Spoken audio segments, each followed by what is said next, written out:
Quel plaisir de vous retrouver, une nouvelle rencontre avec une personnalité qui vient s'installer sur les canapés, que l'on va découvrir ou que vous connaissez peut-être. En tout cas, son approche n'est pas commune, c'est le moins qu'on puisse dire. Et vous allez voir que son parcours de vie est assez étonnant. Et c'est pour ça que j'avais très envie de la recevoir. Sur le canapé d'ABC, elle s'est prénommée Emmanuel. Emmanuel Soulier, là. Bonjour Emmanuel. Bonjour Marc. Emmanuel Sourire. Depuis que vous êtes arrivé dans le studio, vous passez votre temps à sourire. C'est très agréable. Ça n'a pas été toujours le cas dans votre vie. Non. Hein? Oui. C'est le moins qu'on puisse dire. Vous acceptez qu'on revienne sur les grandes étapes de votre vie Oui. et de ce qui fait ce que vous êtes aujourd'hui? Tout à fait. Parce que vous êtes thérapeute. Tout à fait. Thérapeute en soins psychocorporels, émotionnels, énergétiques. Oui. Ça, c'est important. Et à chaque fois, évidemment, quand on décide de parler d'un invité, on retrace sa petite enfance, son adolescence, la femme qu'elle a été, et en tout cas la première partie de vie, pour ensuite bifurquer sur ce que vous êtes aujourd'hui. Comment vous décririez la petite Emmanuelle? Comment était-elle? La petite Emmanuelle, qui est toujours là d'ailleurs, hein, comme vous, quand je vous parle à vous, Marc 2024, je parle aussi au petit Marc. Je ne parle pas qu'à Marc 2024. La petite Emmanuelle, elle a beaucoup souffert enfant, parce qu'elle n'avait pas de relation sociale avec des amis, ni dans sa famille. Et elle a eu j'ai eu beaucoup de très très graves maladies. Ouais. Et de l'asthme, des allergies. Et donc je suivais les protocoles traditionnels des médecins. Et malgré tout, je ne guérissais pas. Ouais. C'est une petite vie qui a souffert. Hein. Énormément.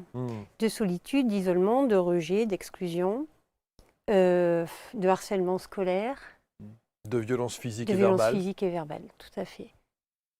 Et l'impact négatif que ça a eu, ça a créé en moi beaucoup de peur, de terreur des autres, des relations humaines. Pas de confiance en moi, pas d'estime de moi, jusqu'à aller au dégoût, au mépris, à la honte et à l'autodestruction. Qui se traduira plus tard par des accidents, mais que je ne mettais pas exprès en situation, par exemple. Ouais, c'est ça. Mais qui se produisaient quand même. Par exemple, à l'âge de 18 ans, j'ai traversé la route, je me suis percutée par une voiture qui roulait à 70 km/h. Je suis tombée sur le trottoir et ça m'a brisé toutes les vertèbres lombaires et un traumatisme crânien. Et à 19 ans, j'ai eu un caillot de 25 cm dans le cerveau, on appelle ça une thrombophlébite cérébrale. Et du coup, j'étais en coma artificiel pendant 15 jours. Entre la vie et la mort, on ne savait pas si j'allais sortir légumineuse ou pas sortir du tout. Donc c'était une vie très éprouvante émotionnellement, relationnellement, sans sens en fait, il n'y avait aucun sens. Quand on est dans l'œil du cyclone comme ça, on dit toujours, avec le recul aujourd'hui, je sais ce que vous allez me dire, je dis merci. Oui, c'est mon cadeau, ce fardeau, c'est mon cadeau. C'est votre cadeau, Oui. je sais qu'on dit ça. Oui. Quand on vit évidemment toutes ces épreuves, et quand on est dans l'œil du cyclone, c'est évidemment très très difficile. Oui. Et on peut comprendre que la vie a été vraiment jonchée d'obstacles. Vous avez parlé effectivement de 18 ans et 19 ans, il y a même avant. Oui. Alors je vais juste, comme ça, non, mais on en rit aujourd'hui Oui, parce oui, que oui. vous êtes en Bien pleine sûr, forme en et vous pleine avez forme. l'air très très bien. Ah oui, très très bien. 8 ans, vous faites une crise d'asthme. Mal asthmatique. Oui, c'est ça, du mal asthmatique. 900 personnes en France en meurent chaque année. Oui. À 8 ans, vous faites une chute de ski, fracture de tout le grille costal. Oui, je suis tombée à plat ventre et toutes mes côtes se sont cassées. À 9 ans, vous jouez avec votre frère Oui. et vous tombez du 3e étage. Oui. De 3 mètres. Oui, de 3 mètres. c'est ça. Voilà. Sur le dos. Et là, sur je le me dos. brise toutes les dorsales. Voilà. C'est pas fini. Hein. À 12 ans, vous allez faire du surf des mers. Oui. Voilà. Et vous allez vous luxer la mâchoire. Et inverser les cervicales. Et inverser les En cervicales. fait, j'avais surfé, j'étais fatiguée et au lieu de repartir la planche sous le bras, je m'étais allongée sur la planche. Et à Biarritz, vous savez, il y a les shorebreaks, c'est des vagues qui cassent à 1 mètre du bord. Et donc la planche s'est plantée dans le sable, planté, ouais. tout mon corps s'est retourné. Inversion des cervicales, subluxation de la mâchoire. Là, j'ai risqué la paraplégie, la tétraplégie, là, Ouais, section absolument. cervicale. Ça, c'était à 12 ans. Hein. 12 ans. Même année, pneumopathie. Oui, Vous faites 40 degrés de fièvre. oui, il fallait exploser le cerveau. À 14 ans, Oui, parce que vous êtes grande, vous Oui. faites du volley. oui, Voilà, vous allez faire un sport-études volley Oui. et puis de l'équitation. oui. Et vous tombez. Je me déboîte l'épaule. Luxation. D'épaule. Ça, c'est rien, entre guillemets. Je me Ouais, déboîte. sauf que vous allez en faire 5. Oui, c'est ça. 5 luxations. Devant, en haut, derrière. Ah, épaule, instabilité d'épaule, ça s'appelle. Et du coup, je dors la nuit, elle se luxe, et c'est là où on décide de m'opérer, de me faire une butée osseuse. C'est rien du tout, on coupe un petit bout d'os, on met une vis, Ouais. et normalement, c'est réglé. Sauf que le chirurgien, il met la chlorhexidrine, le produit nettoyant, à l'intérieur. Et donc, ça, c'est une gléno-humérale, une articulation de l'épaule. Là, il y a le cartilage. Ben, le produit a rongé le cartilage, et os contre os, maintenant, j'ai des trous comme ça dans les os au niveau de l'épaule droite. Et quand à l'époque, je ne maîtrisais pas le processus d'auto-guérison, et ça m'entraînait des douleurs au niveau du thorax postérieur, au-dessus, ça me montait jusqu'au cervical, plus à cause de ma névralgie d'Arnold qui monte dans la tête. Ah, plus la mâchoire subluxée. Wow. C'était affreux. En plus, je suis droitière. Donc en fait, et ça c'était jusqu'à, vous avez parlé de 18 ans et 19 Ouais. ans avec tout ce qui s'est passé. Ouais. Ça veut dire que toute votre enfance et adolescence, Ouais. vous la vivez À l'hôpital. à l'hôpital. Sous perfusion. Quand j'ai eu mon mal asthmatique à 18 ans, avant que je fasse le caillot dans le cerveau, en fait, ça a commencé par un mal asthmatique, deuxième mal asthmatique, avant mon caillot à 19 ans. On fait un gaz d'essence, c'est-à-dire on fait une piqûre, on prend du sang, mais non pas au niveau des veines où ça fait pas mal, mais au niveau de l'artère. Et là, ça gicle, ça gicle. Et quand ils ont fait l'analyse du gaz d'essence, ils ont vu qu'il y a une telle hypoxie hypercapnie, tellement peu d'oxygène et tellement de CO2, ils se sont dit on a dû se tromper, il faut repiquer. Ah, et donc ils ont repiqué. Et non, j'étais vraiment en train de mourir. Heureusement, ils m'ont mis la sonde à oxygène dans le nez. Mais comme j'avais la tête pleine de boutons, à l'époque, je prenais du Roaccutane et la Diane 35, qui est une pilule contraceptive. Parce que le Roaccutane, c'est un médicament qui est tellement toxique que si on tombe enceinte et qu'on fait un bébé, c'est tératogène, c'est-à-dire que ça fera un bébé mal formé. Et du coup, c'est obligatoire. Roaccutane plus pilule. Mais du coup, j'avais la muqueuse nasale tellement sèche que quand ils m'ont mis la sonde à oxygène, c'est là où ça m'a fait la brèche. Donc j'ai fait une semaine en pneumologie, je respirais bien, mais j'avais mal à la tête. Je souffrais. Et mon père, qui est médecin, m'a sorti contre avis médical, parce qu'il voulait me faire une ponction lombaire au départ, pour voir s'il n'y avait pas une méningite, mais j'avais la nuque souple, alors il n'y avait pas de signe méningite. Rassurez-moi, ça va aujourd'hui. Ah oui. Oui, aujourd'hui. Il n'y a plus d'accidents, il n'y a plus tout ça. Aujourd'hui, il y a gratitude de pouvoir marcher, de ne pas avoir mal à l'épaule, de ne pas avoir mal au dos, de ne pas avoir mal au cervical, de respirer, de bouger, de vivre légère et en paix. Alors, on va se dire, ça y est, elle sort, ça s'est déroulé jusqu'à 19, voilà. 20 ans, tout va bien. Alors, j'ai oublié de dire un truc. Ça va mieux, oui. Addict aux médicaments. Ah oui. Bien sûr. Si j'avais pas toute ma ventoline, Bécotide, Bérotec pour mon asthme, si j'avais pas tous mes antihistaminiques pour mes allergies, si j'avais pas après contre les douleurs de sciatique, cruralgie, parce que comme ça m'a brisé les lombaires, j'avais toutes les sciatiques et cruralgie. Donc j'avais les anti-inflammatoires, les myorelaxants, j'avais tous les tétrazépam, c'est pour détendre les muscles. Vous êtes une pharmacie ambulante. Ah bah ouais. Vous quand on a mal, tout ça par cœur, mais bien sûr. la maline, la morphine, à fond. Quand on a mal, qu'est-ce qu'on prend Ce qu'on sait à l'époque. Moi, mon père est médecin, ma mère est infirmière et je suis de lignée de médecins de père en fils depuis 7 générations. Donc, on a l'habitude des traitements médicamenteux. Donc, moi, je prenais ce qu'on me donnait. J'avais tellement à dire, s'il vous plaît, donnez-le-moi, donnez-moi. Ouais. J'étais contente. Et puis, il y a 36 ans. Non, vous avez oublié de 25 à 30. Oui, de 25 à 30. Ah oui, alors oui. Ah oui, pardon. Non, parce que 25 à 30, tout ça, Oui. physiquement, ça agit sur mon psychisme. Évidemment. Et je perds la joie et j'ai envie de mourir. Et je me déteste et je veux mourir. C'est ça. Et qu'est-ce qu'on fait dans ce cas-là Vite, des neuroleptiques, des anxiolytiques, des antidépresseurs. Oui, la bonne camisole chimique. Je devenais un radis, je ne pouvais pas lire, je ne pouvais pas conduire, je ne pouvais pas écrire, mais j'étais un radis qui souffrait. Oh non. Et le truc paradoxal, c'est que j'étais brillante dans d'autres domaines. Comme par exemple à l'école, j'avais des bonnes notes. Le bac, je l'ai tout de suite. Et je suis monitrice de voile le jour de mes 18 ans. Je passe mon permis voiture normal, mon permis mer, je suis monitrice de voile. Et alors qu'à l'intérieur, je sens que rien ne va. Je fais beaucoup de sport, donc je suis très musclée. Vous voyez, la silhouette, elle va très bien. Mais quand je passe devant une façade, vous savez, en ville, on marche, parfois, il y a des vitrines. Oui, on se voit. On se voit. Je fais marche arrière. Je dis, mince, mais c'est moi, en fait. Et qu'est-ce que ça évoque pour vous, ça Ça évoquait que j'étais tellement pas présente à moi et tellement je n'existais pas à l'intérieur de moi que quand j'ai dit, oh, elle est mignonne, la fille. Marche arrière. Ah mince, c'est moi. Je ne me voyais pas. De la même manière, une fois, j'étais partie en voyage de noces avec mon mari et j'avais oublié mes chaussures. Donc, on va acheter une paire de baskets.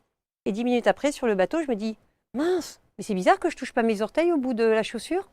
Il me dit, pardon, on va à l'autre bout du monde. Enfin, on passe 1 heure à acheter des baskets et tu me dis que c'est pas ta taille. Mais même mon gosse de 10 ans, il achète des chaussures à sa taille. Et ça, c'était affreux parce que du coup, j'étais pas comprise. Parce que par exemple aussi, avec mon mari, quand j'avais très mal au dos, donc je prenais, s'il te plaît, va me chercher la morphine, j'ai mal. J'ai mal. Alors il courait chercher la morphine.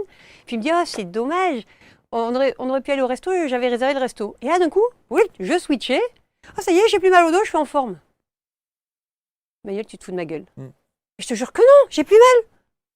C'est là où je voyais qu'il y avait des incohérences.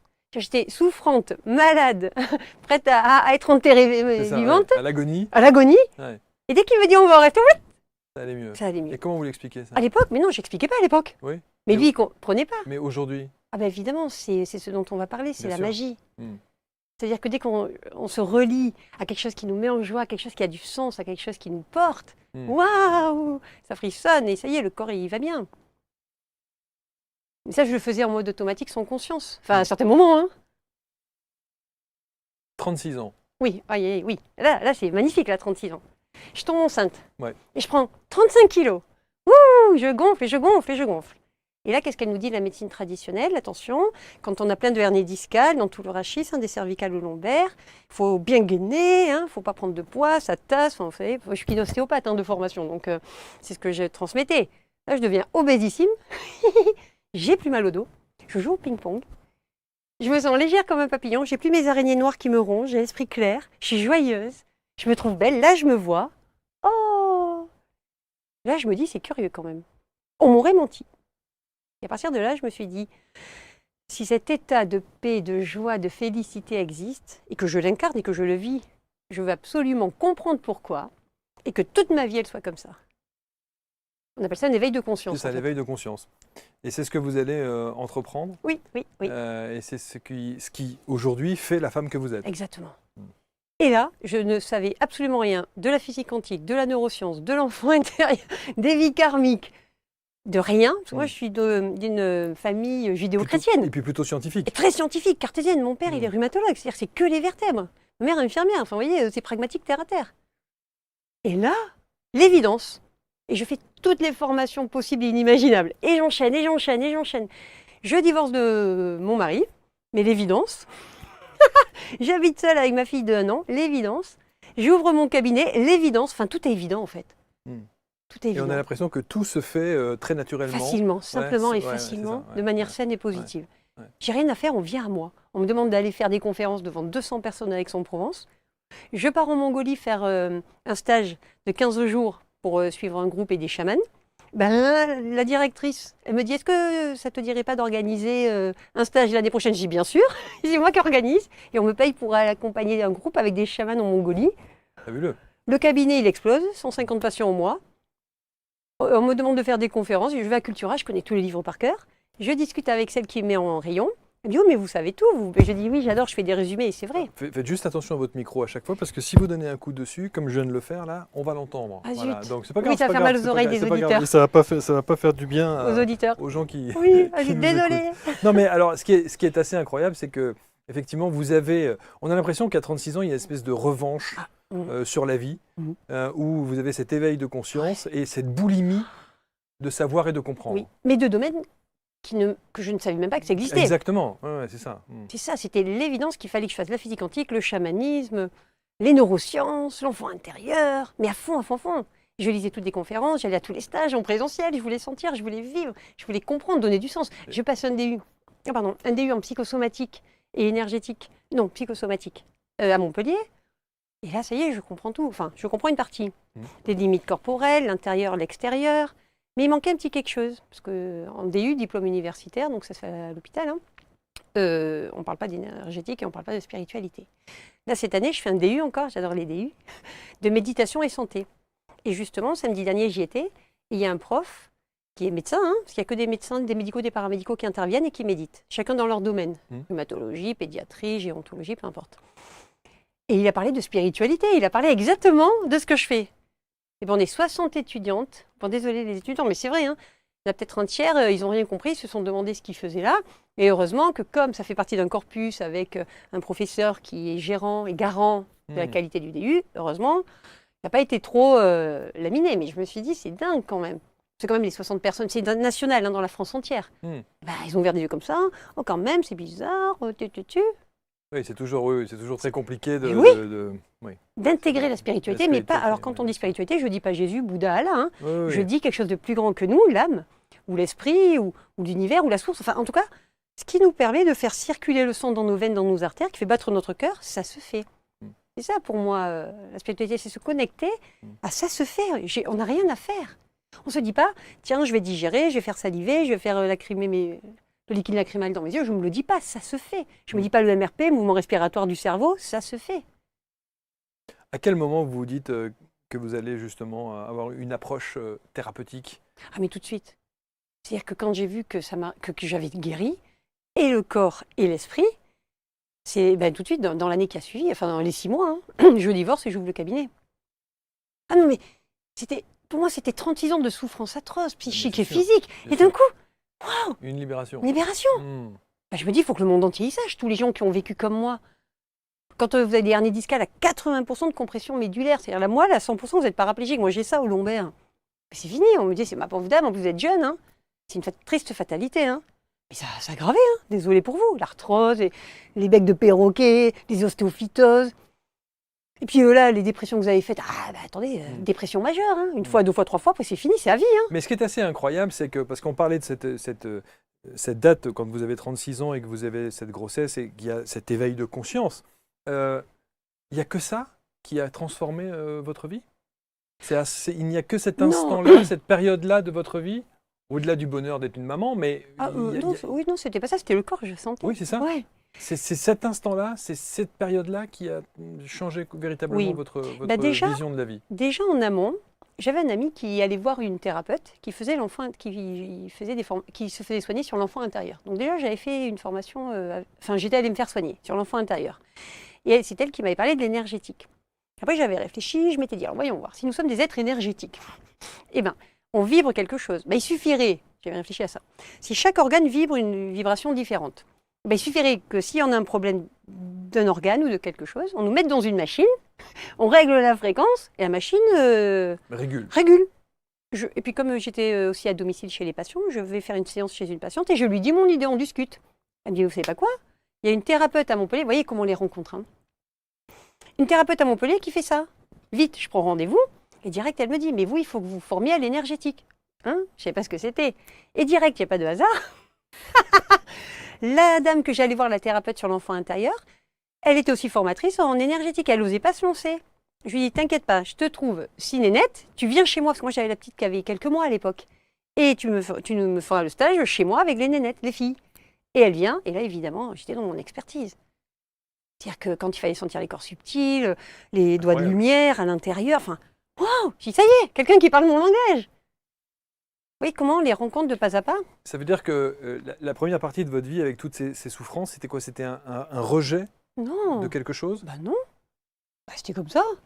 Je souffre. Enfin, je pensais même pas que je souffrais. Enfin, je faisais comme on me disait. J'ai mal, maman, papa, donnez-moi ce qu'il faut, les cachetons. Ah ça va mieux. J'ai mal, redonnez-moi. Ah, j'ai toujours mal, on triple les doses. Ouais. Non, ce que je veux dire, c'est que oui, mais aujourd'hui, avec le recul, vous analysez ça comment? Non, alors avec le recul, c'est simple. Hein. Quand Paola est née, ma fille, elle me fixait droit dans les yeux. Alors ça, c'est curieux. Hein. Un nourrisson qui vous fixe et qui vous transperce dans les yeux. Alors j'ai cherché sur Internet. Et là, j'ai vu que c'était les enfants HPI, au potentiel intellectuel ou hypersensibles, qui avaient un fonctionnement comme ça. Okay. Et comme les chats font pas du chien, et que moi, je me suis toujours vue comme la blonde conne et stupide que tout le monde déteste et rejette, je me suis dit, alors à ce moment-là, je vais faire le test. Et si j'ai un QI de mouette, je le saurai. Je vais assumer. Je vais faire le test. Vous avez fait le test. Ouais. Vous avez fait combien? Non, j'ai dit pas, c'est personnel, mais un score incroyablement exceptionnel. Et c'est comme ça que je me suis dit, Manuel, c'est ta chance, ça. Soit tu continues à fonctionner comme un vilain petit canard, une plaie humaine qui se plaint, qui est nulle et qui sert à rien, ou à un moment, t'assumes, t'es un signe. Et le signe, c'est pas contre les canards, c'est qu'il a des besoins différents, il a une façon d'exister différente, et c'est non négociable. Alors je dis différemment, mais en version spirituelle. Ouais. Soit on fonctionne en tant que victime, sauveur, bourreau. Victime, et c'est pas ma faute, et c'est dur la vie. Ou sauveur, oh le pauvre, je vais tout lui donner, me sacrifier. Ou bourreau, on fait culpabiliser l'autre. Mais ça fait 10 fois que je te dis, mais tu veux pas un peu plier tes affaires correctement, tu comprends jamais rien. Ça, c'est la manière dont j'existais avant, oui. Victime, sauveur, bourreau, le vilain petit canard, ça va jamais. Qui se suradapte, qui prend sur lui, qui comprend pas, qui est triste, isolé. Et le cygne, c'est celui qui est souverain, celui qui dit je suis comme ça, je ne peux pas être autrement. Je donne mon meilleur. En même temps, j'ai beaucoup de compassion, d'amour pour moi, je m'aime tel que je suis, je ne peux pas être quelqu'un d'autre. Et en même temps, comme je peux m'aimer et me respecter, c'est-à-dire dire mes limites, je peux entendre l'autre dans son besoin et le respecter dans ses limites. Et c'est à partir de là que j'ai choisi d'exister en tant que cygne, non négociable. Et ça a changé ma vie. C'est-à-dire que là, j'ai divorcé, simplement et facilement. Mais ça s'est fait naturellement. C'est un switch. Switch. Et c'est pour ça aussi que souvent les gens ils veulent pas trop faire du développement personnel. Parce qu'ils sentent que là, c'est de la merde dans laquelle ils vivent. Vous voyez, c'est à moitié bien. Ils se noient, ils respirent, ils se noient, ils respirent, ils se noient, ils respirent. Mais ils maîtrisent cette zone de confort. Oui, ils se confortent dans le médiocre. Oui. Oui. Moi, ma chance, je suis tombée tellement bas que je ne pouvais pas aller plus bas de toute manière. Et quand j'ai donné le coup de talon, alors là, j'ai dit maintenant, je ne redescends plus. Et tout ce qui n'est pas là, switch. Enfin, je l'enlève. Next. C'était évident, enfin. C'est-à-dire qu'aujourd'hui, tout, l'amitié, l'amour, le travail, les collaborations... Tout. Ah oui, ça c'est bien quand vous dites ça, exactement. C'est non négociable. C'est-à-dire que c'est moi qui mets les règles, je peux écouter les règles de l'autre et ensemble on co-crée. Il n'y a plus de dominant-dominé. Il n'y a plus j'impose ou il impose ou elle impose et l'autre il subit. Ah non, non, non. C'est ce qu'on apprend à l'ETP. Vous savez, l'éducation thérapeutique du patient. En fait, les médecins, ils se rendaient compte que quand ils exigeaient dominant-dominé, il faut prendre vos médicaments 3 fois par jour, les patients, ils ne le faisaient pas. Ils les mettaient dans la peur. Si vous ne le faites pas, les patients, ils les prenaient 3 jours, ils arrêtaient. Là, les médecins, ils se sont posé des questions. Ils ont dit soit tous les patients sont cons, soit notre manière d'approcher n'est pas la bonne. Heureusement, ils se sont remis en question et ils ont créé l'éducation thérapeutique du patient. C'est-à-dire qu'ils parlent de ce que je suis en train de vous dire. On se met au même niveau. Le médecin, il a sa connaissance, son expérience, et le patient a aussi son expérience et sa connaissance. Et ensemble, on trouve un terrain d'entente. Par exemple, le diabétique, il doit se piquer 3 fois par jour. Le médecin lui dit, voilà, au vu des résultats sanguins, il faudrait que vous vous piquiez 3 fois par jour. Quand est-ce que vous pourriez le faire? Le matin, j'ai les enfants, 8 heures. Très bien. Et après? Alors après, je fais mon sport, midi. Très bien. Et après, le soir, je fais ma sieste, je sais pas quoi, 19 heures. Très bien. Et comme c'est le patient qui a choisi, qui devient acteur de sa piqûre, là, ça tient sur le long terme. Ça passe tout seul. Alors que, il faut vous piquer à 7 heures, il faut vous piquer à midi, il faut piquer à 19 heures. Dans les jonctions, il n'y a qu'à Faucon, le doigt comme ça, vous savez. Affreux. Mince, le micro. C'est ça. Oui. Vous êtes un volcan. Oui. C'est vrai. C'est vrai. Il faut vous suivre. Oh, c'est marrant que vous disiez ça. On doit vous le dire régulièrement. C'est ce que je dis. Je ne demande pas à être suivi.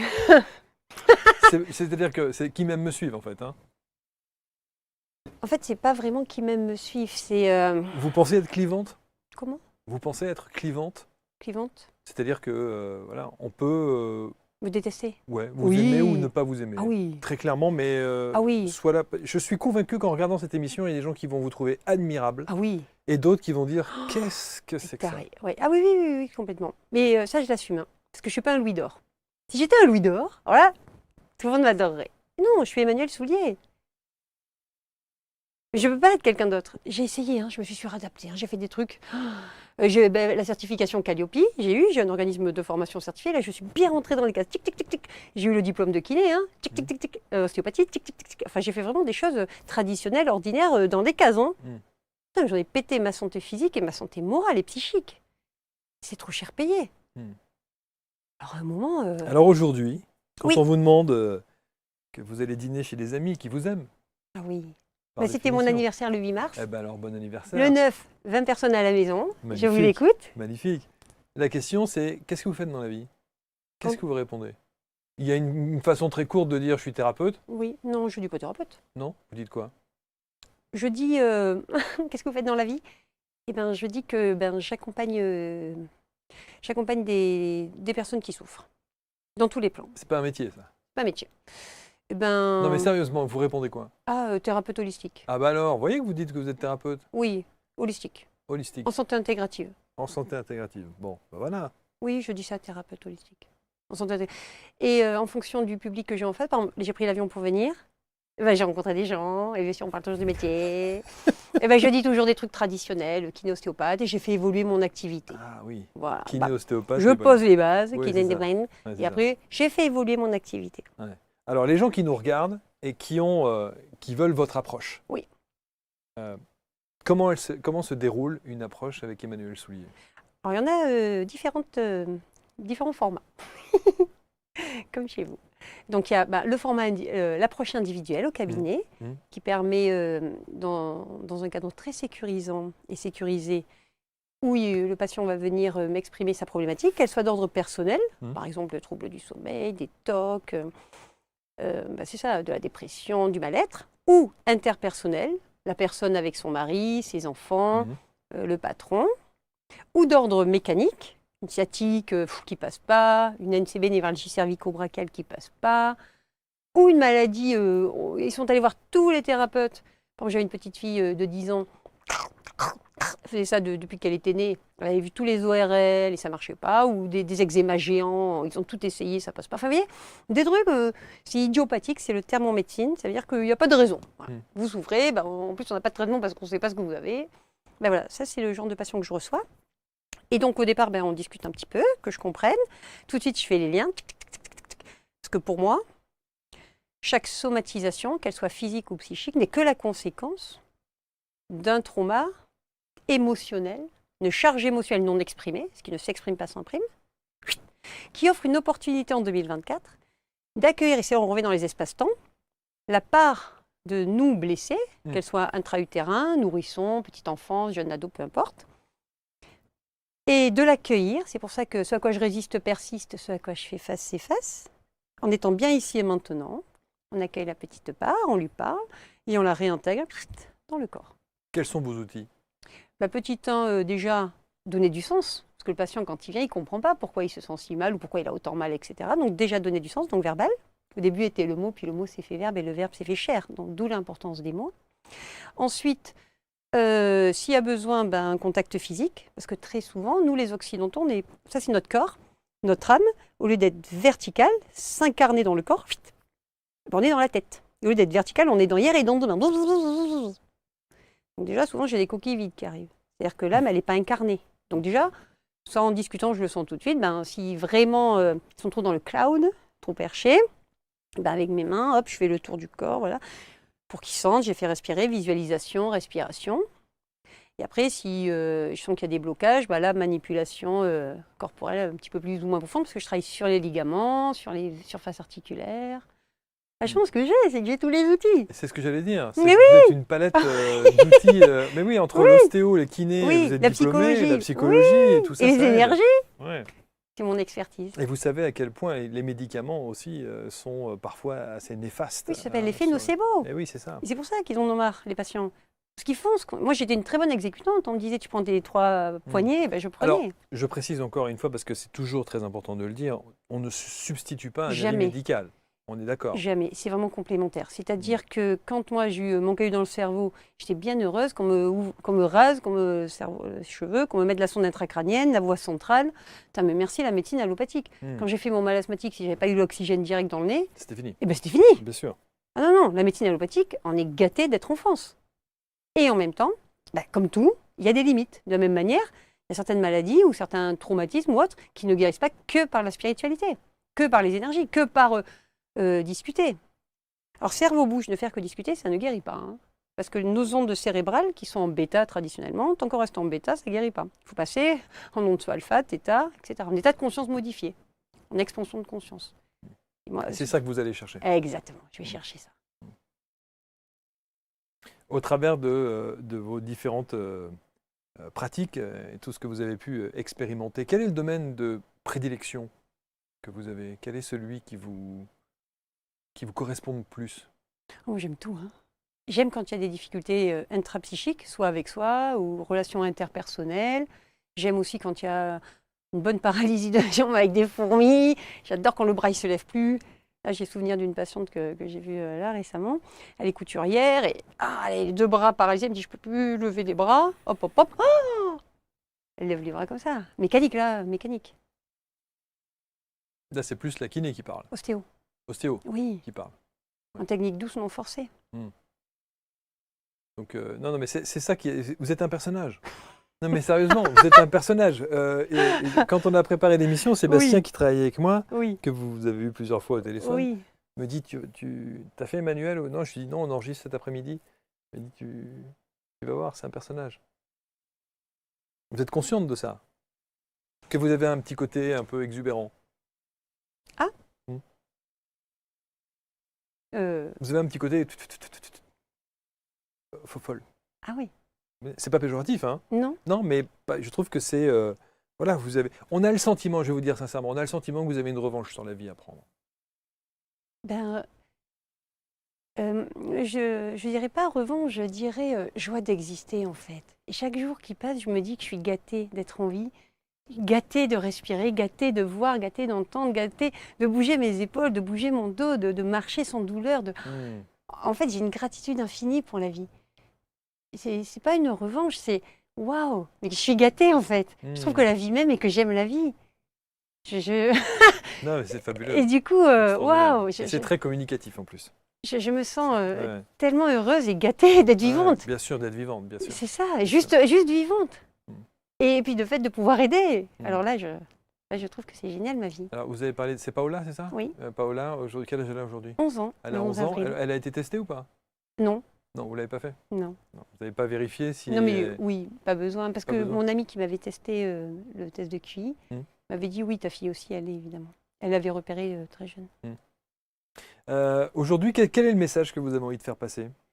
Ben, le message, c'est que quand bien même vous soyez au fond du seau, que ce soit psychique, physique, que vous pensiez qu'il n'y ait plus d'avenir ou que vous imaginez un futur terrible. Parce que moi, on me condamnait, hein, c'était fini. Hein, entre mon corps et mon esprit, j'avais aucune espérance de vie. Il n'y avait hein. pas de porte de sortie. Non, il n'y hein. a pas de porte de sortie.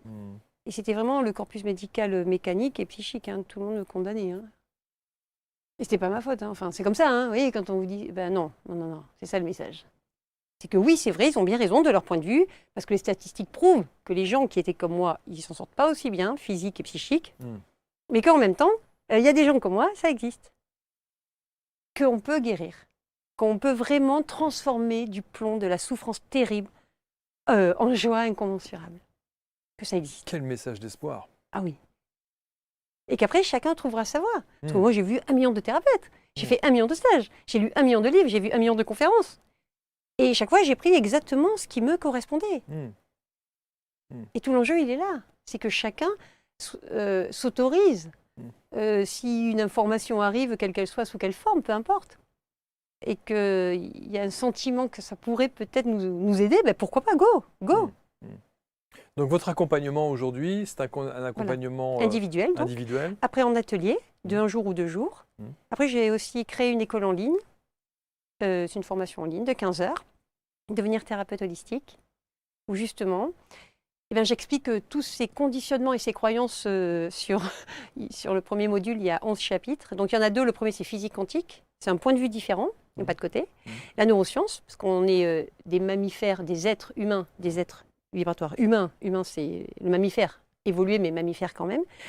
Et c'est nos codes de mammifères qui nous tuent. On est des mammifères grégaires, on vit en clan. C'est pour ça qu'on préfère se suradapter pour appartenir au collectif, plutôt que de dire non mais ok, le collectif il est ce qu'il est. Mais moi j'ai besoin d'exister dans ce que je suis. Donc ça, et après je le décris, tout ce qui est violence faite aux femmes, patriarcale, misogynique, parce qu'on est dans cette société. Hein. La religion, judéo-chrétien, tu honoreras ton père et ta mère. 4e commandement sur les livres de la loi gravé, hein, et apporté par Moïse sur le mont Sinaï. Ah non mais ça a verrouillé tous les enfants. Non, on critique jamais les parents, hein, parce que les parents eux aussi sont issus. Bien sûr. Transgénérationnels, ils font que reproduire ce qu'on leur a appris. Ouais. Mais l'impact négatif, avec tout ça, mais on n'a jamais été autant au top en médecine traditionnelle, hein, vous voyez bien. On fait des greffes pour mon cœur, on fait de l'eugénisme, enfin vous voyez, on modifie des génomes, etc. Des trucs incroyablement exceptionnels. On n'a jamais eu autant de personnes atteintes de cancer, d'Alzheimer, d'addiction. Comment on le dit ça? Comment on explique tout ça? Comment vous l'expliquez tout ça? Simplement. C'est que si tous nos enfants, nos parts blessées, n'ont pas pu dire parce que je suis ton père, je suis ta mère, je suis ton prof, je suis ton dominant, tu te la fermes. L'enfant qui s'est senti humilié, frustré, pas compris, pas entendu, pas aimé, pas accompagné, il le met sous le tapis. Ça s'appelle du déni, du refoulement. Mais cette part-là qui est enfouie, elle a besoin d'être entendue. Et c'est comme ça qu'elle va revenir sous forme soit de symptômes, soit de matérialisation, c'est-à-dire de même situation, de même rencontre, et on refait des boucles, de schémas répétitifs, et on refait pareil, et toujours les mêmes patrons, et toujours les mêmes maris, et toujours les mêmes copines, et toujours les mêmes maladies. Et on n'en sort pas. Parce qu'on résiste, parce qu'on ne nous a pas appris. On accueille la part, qu'est-ce qui se passe? Oui, papa, il m'a fait ça, maman, il m'a fait ça. Ok, mais juste cerveau-bouche, ne faire que parler, ça sert à rien. C'est prendre le temps de sentir qu'est-ce qui se passe dans le corps.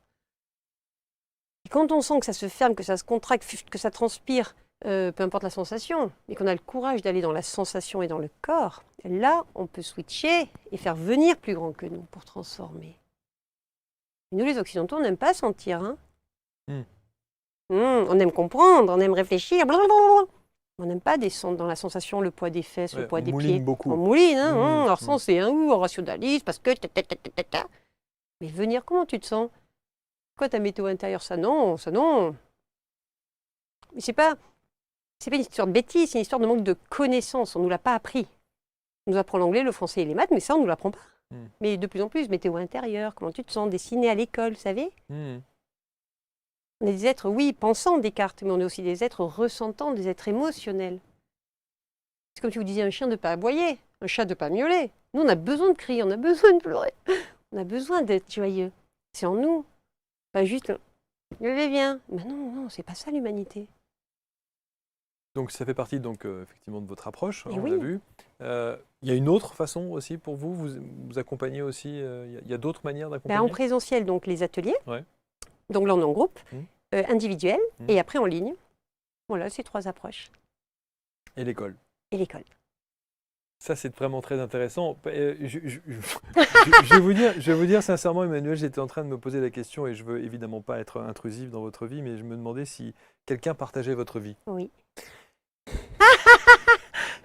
Et je me suis dit, waouh, c'est une personne qui doit... qui doit bien... Très costaud, très puissant, ouais. Indestructible. Et à la fois, si c'est juste un bloc de marbre indestructible, ben non, moi ça ne me va pas. Dans ma sensibilité, dans ma douceur aussi, et dans ce besoin de rentrer en communication d'âme à âme. Il ne faut pas quelqu'un qui soit blindé, quelqu'un qui ait une bonne posture, un bon enracinement, et en même temps qui ait cette vulnérabilité, qui ait le courage. Moi, c'est... défaut de ma qualité, à la fois ma puissance, mais à la fois ma vulnérabilité. Parce que si je fais que de l'extra-puissance ou que de l'extra-vulnérabilité... Qu'est-ce qui vous rend vulnérable aujourd'hui? Ah, mais des millions de choses. Ce qui me rend vulnérable, c'est par exemple hier, quand ma fille, elle m'a dit qu'elle se faisait harceler à l'école. Ah. Et hier soir. Ça fait remonter des choses chez vous, évidemment. Mais parce que j'ai compris que ça faisait des mois qu'elle se faisait harceler et qu'elle en avait honte et qu'elle n'avait rien dit. Et que heureusement, entre guillemets, sa petite copine, la voisine avec qui elle est rentrée hier soir, a dit « Je vais te dire à maman que les 2 garçons, ils m'ont mal parlé. » Donc Paola, elle va venir avec moi, on va le dire à maman, la petite voisine. Et quand Paola revient, je lui dis « Et toi, ma chérie, on t'a mal parlé ?» Et là, elle a ouvert son cœur et elle s'est mise à pleurer.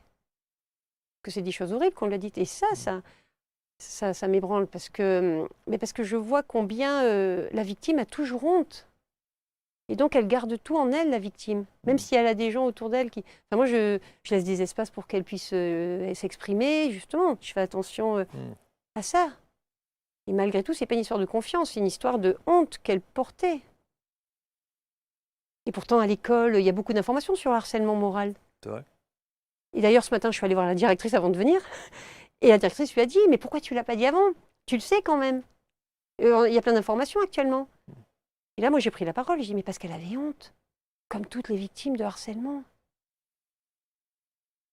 Ça me rend vulnérable.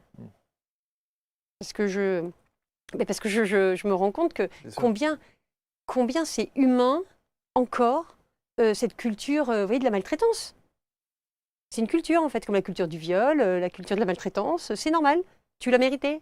Parce que toi aussi, tu tapes, toi aussi, t'as fait mal, alors c'est normal, toi aussi, on te tape et toi aussi, on t'injurie. Est-ce que dans votre accompagnement, vous vous adressez aussi à des adolescents, des enfants? Oui, mon public, c'est tous les des enfants. Alors souvent, c'est les parents qui m'amènent les enfants. Bien sûr, normal. Et après, les parents, ils viennent. Et après, les grands-parents, ils viennent. Et ça, je trouve ça magnifique. Parce que dans le système familial... Mais il y a du transgénérationnel. Oui. Ah, c'est génial, ça, j'adore. Parce que du coup, ça va très, très vite. Regardez, il faut imaginer la famille comme une horloge suisse. Papy, mamie, papa, maman et l'enfant, d'accord? C'est toujours l'enfant qui va porter, parce que l'enfant, il est issu, vous savez, d'une ovule de départ de la mère, qui porte le patrimoine phénotypique, la forme des cheveux et des yeux de la mère et de toute la lignée de la mère. L'enfant, il est issu du spermatozoïde donné par papa, qui porte la forme phénotypique, donc l'expression extérieure, des cheveux et des yeux de papa et de toute la lignée de papa, plus toutes les charges émotionnelles non exprimées. Mais cet enfant-là, lui, il a été enfant, lui, il était enfant, tout le monde était enfant en fait. Et la chance qu'on a en 2024, c'est qu'on a une ouverture là-dessus. On amène plus facilement les enfants voir des thérapeutes, etc. Et donc cet enfant, quand il comprend qu'il en a fait une affaire personnelle de ce que lui ont dit son père et sa mère, quand même, t'es pas assez rapide, mais dépêche-toi. Mais oui, dans ces violences, mais collectives et naturelles, sociétales. Et comme le parent est là toujours, hein, les enfants jettent toujours les parents avec. Les parents, puis ils reviennent après pour comprendre eux aussi. Et les grands-parents, ils disent, mais moi aussi. Et c'est là où ça devient beau. C'est-à-dire qu'on n'est pas en train de montrer du doigt et de juger et de critiquer. On comprend que c'est un système global qui fonctionne depuis toujours comme ça, en France et dans le monde. Et bien c'est OK. Par contre, si on continue à ne rien dire, qui ne dit mot cautionne. Par contre, si je vois, je repère que ce qu'ils ont dit et fait, moi ça m'impacte négativement, ça impacte l'enfant par exemple. De fait, il suffit juste, entre guillemets, le parent il reprend sa responsabilité. Ma fille par exemple, elle me le dit des fois. Maman, tu as fait preuve de toxicité. Et je dis, t'as raison, ma chérie. C'est ça, l'honnêteté et l'intégrité. Je dis, t'as raison, ma chérie. Je fais preuve de toxicité. Oui. Non, je t'ai juste réprimandé parce que c'était pas bien. Voilà, tu l'as mérité, tiens, tends l'autre joue. Bim, ça t'apprendra. Je ta mère. Eh bien, OK, je dis, t'as raison, ma chérie. Et du coup, ça t'a fait quoi dans ton cœur? Ça m'a fait de la tristesse. Mais non, mais ça, c'est pas juste mon cœur. Allez, lâche ta colère contre la toxicité de maman. Et là, lâche ta colère, mais pas contre moi, hein. En fait, on fait des exercices que j'ai appris à mon DU. Si elle tape dans ma main, moi j'ai amorti. Comme ça, je reste en lien avec sa colère. Vas-y, ma chérie, t'as raison. La partie toxique de maman, t'en veux pas. Vous voyez, elle tape. Voilà, ma chérie, comment tu te sens? Ah, ça va mieux. Je t'aime, maman, moi aussi, je t'aime. Et voilà. Et c'est OK. Et ça s'arrête. C'est ça que je transmets. Ça fait pas de moi une bonne ou une mauvaise mère. Ça fait de moi une mère suffisamment bonne, mais en conscience. Et que c'est OK. Je n'ai pas envie d'être parfaite, hein. Je suis un humain. J'aurai toujours mes parts d'ombre et de lumière. Bien sûr. Mais quand je prends conscience, ou quand ma fille ou mon compagnon me fait prendre conscience, mais OK, je dis oui, tu as raison, et merci. Grâce à toi, ça, je n'en veux plus. Et c'est une opportunité pour switcher. Je demande souvent ça à ceux qui viennent s'installer là et qui accompagnent justement des gens dans leur pratique. Quelle histoire vous a le plus marqué dans cet accompagnement que vous avez pu avoir avec différentes personnes, une histoire qui vous a bouleversé, un changement radical parce que vous avez justement au travers de vos ateliers ou au travers de vos soins, vous avez changé la vie de ces personnes-là. Il y a une histoire qui vous a marqué? Alors, les retours que j'ai de mon école, par exemple, c'est waouh, c'est exceptionnel, il faudrait que tout le monde l'apprenne dès la maternelle. C'est des bases de fonctionnement humain.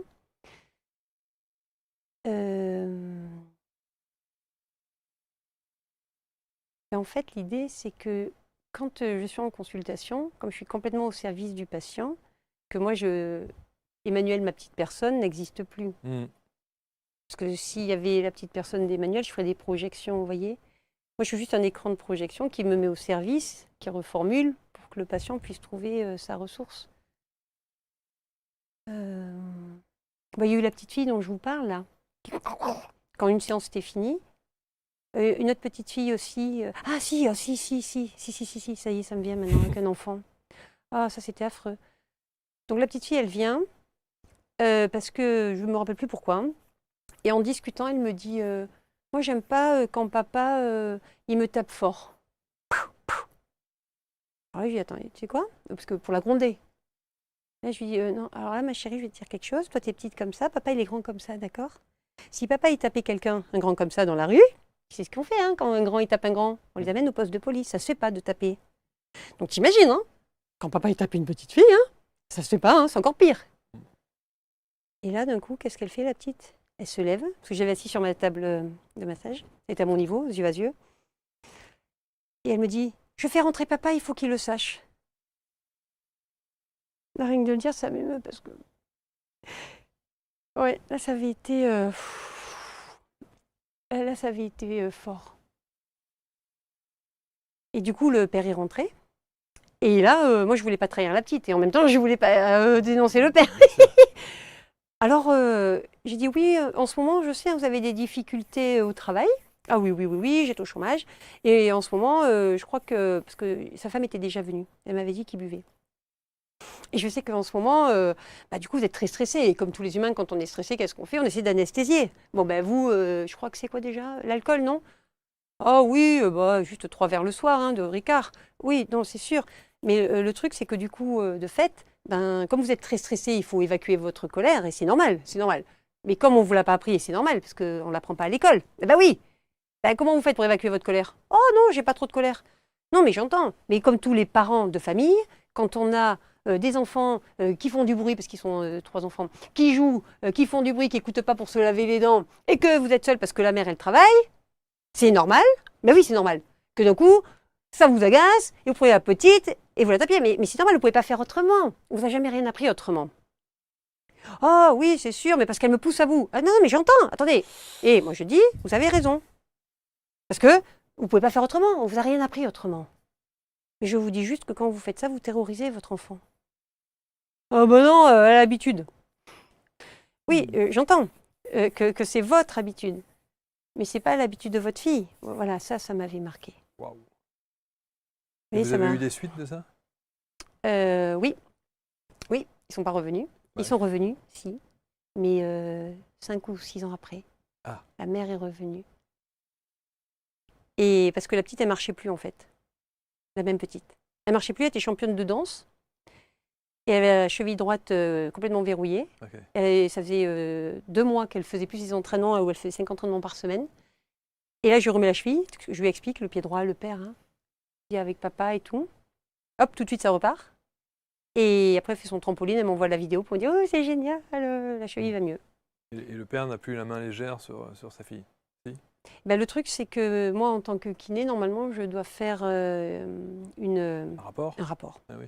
Ah oui. Et ça me rappelle aussi un autre enfant qui était violenté par son père et j'avais prévenu la grand-mère. En fait, la grand-mère m'a amené le petit et j'avais dit non, il faut que je fasse un signalement. Hein. Et ils n'étaient pas revenus. C'est pour ça que j'essaie de réfléchir à comment je pourrais dénoncer, mais pas peut-être aussi frontalement. En tout cas, votre approche avec ce papa qui était violent, Oui. vous y êtes arrivé quand même à lui faire dire sans culpabiliser, mais non. Sans culpabiliser. Mais parce que pour moi, c'est normal. Enfin, entre guillemets, on vous apprend le chinois, vous parlez chinois. C'est-à-dire que nous, qu'est-ce qu'on nous apprend en occidentaux? Travaille comme une bête, sois fatigué, anesthésie-toi quand t'en peux plus, rail de coke, cigarette, alcool, Netflix. Surtout tu réfléchis pas, surtout tu sens rien. T'es envahi, il faut vider, tu vides sur le plus faible. Hein. Ta femme, si elle se révolte, sur les gosses. Et si t'as pas de gosses, sur le chien, hein, ou sur le voisin. Voilà, il faut que ça sorte. Parce qu'on nous apprend pas à faire différemment. C'est juste pour moi un manque de connaissances, c'est tout. C'est pas une histoire de bien ou de mal. On vous apprend le japonais, vous parlez japonais. C'est pas mieux ou moins bien que le chinois, c'est juste différent. Thérapeute holistique, soins psychocorporels, émotionnels, énergétiques, c'est un personnage. Hein.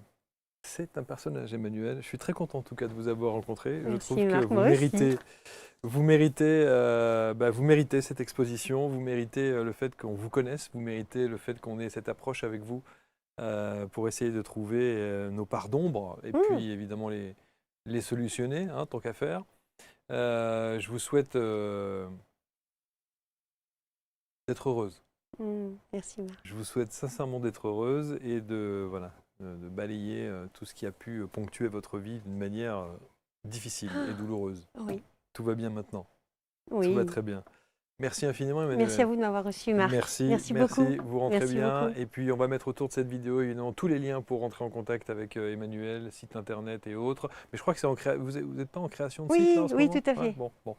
Donc, on mettra les liens quand ils seront prêts. Vous nous direz. Et vous êtes ici chez vous. Merci infiniment, Emmanuelle. Merci beaucoup, Marc. Merci. On se retrouve très vite pour une prochaine rencontre. Salut.